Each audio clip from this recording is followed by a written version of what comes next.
एक बार की बात है, एक घर का मालिक कुछ दिनों के लिए बाहर गया हुआ था। अब घर खाली था, रात का समय था, 12 बज चुके थे। तभी घर के सारे सामान अपने अपने दुखड़े लेकर आपस में बातें करने लगे। झाड़ू बोली, अरे बहनों, मेरा हाल तो कोई पूछो ही मत। मुझे खरीद कर लाया तो बड़े प्यार से, पर इस्तेमाल करना आता ही नहीं।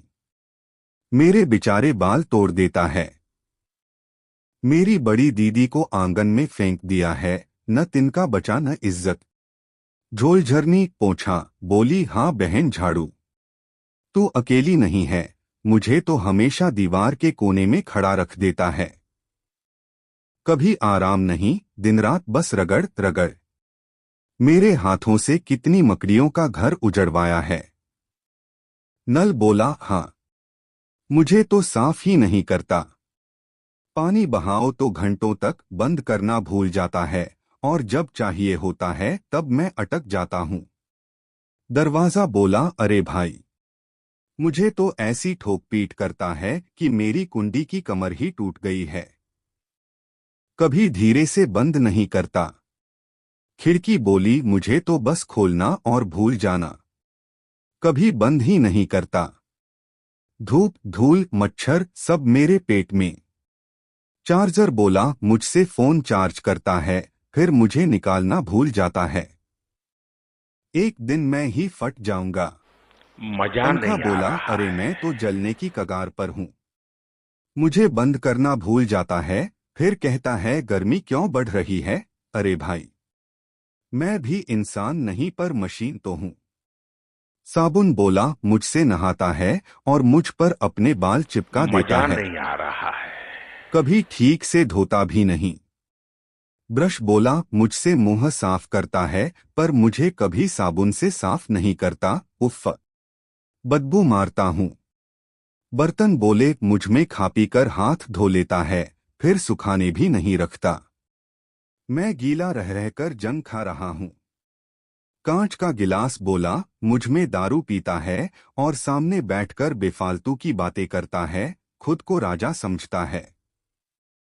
सब सामान अब तंग आ चुके थे।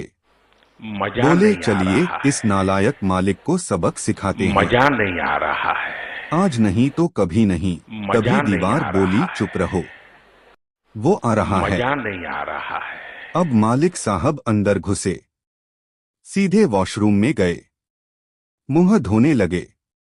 ब्रश ने बदला लिया, उनके मसूड़ों में चुभ गया। मालिक बोले, आह, पर फिर भी नहाने लगे। नल ने पानी रोक दिया। साबुन हाथ से फिसलकर पैरों के नीचे आया। मालिक फिसले और दरवाजे की कुंडी से सिर टकराया। धड़ाम आवाज आई। किसी तरह लड़खड़ाते हुए बाहर निकले। आंखों में साबुन चला गया, कुछ दिखा नहीं। बर्तन फर्श पर पड़े थे, एक से टकराए, पैर कट गया। कूदते फांदते बेडरूम पहुंचे। खिड़की बंद करनी चाहिए, पर उसकी चिटकनी तिरछी थी, लगी नहीं। अब मोबाइल उठाया, चार्जर ने धोखा दे दिया। क्योंकि रात भर ऑन था, उसका ट्रांजिस्टर जल गया था। थोड़ा मरहम लगाया, फिर बोला, चलो एक पैक तो बनाऊं। गिलास ने मौका देखा, उसके होंठ काट दिए। अब बेचारा गुस्से में बिस्तर पर गिरा और बोला, बस, बहुत हो गया। पंखा ऊपर से घूमते घूमते घुर्र करता हुआ गिरा और सीधा उसके सीने पर आ लगा। धड़ाम। मालिक बेहोश। फिर बालकनी से झोलझरनी पोंछा गिरी, पैर में फंसी। मालिक लुढ़कते हुए नीचे जा गिरा। नीचे रखी टूटी झाड़ू उसके पेट में धंस गई। मालिक ने आखिरी सांस ली और जाते जाते बोला, अब तो साफ रहना घर वालों। सुबह हुई, घर के सारे सामान झूम रहे थे। पंखा नाच रहा था, साबुन फिसल फिसल के गाना गा रहा था। खिड़की ताली बजा रही थी, गिलास में हवा भर रही थी।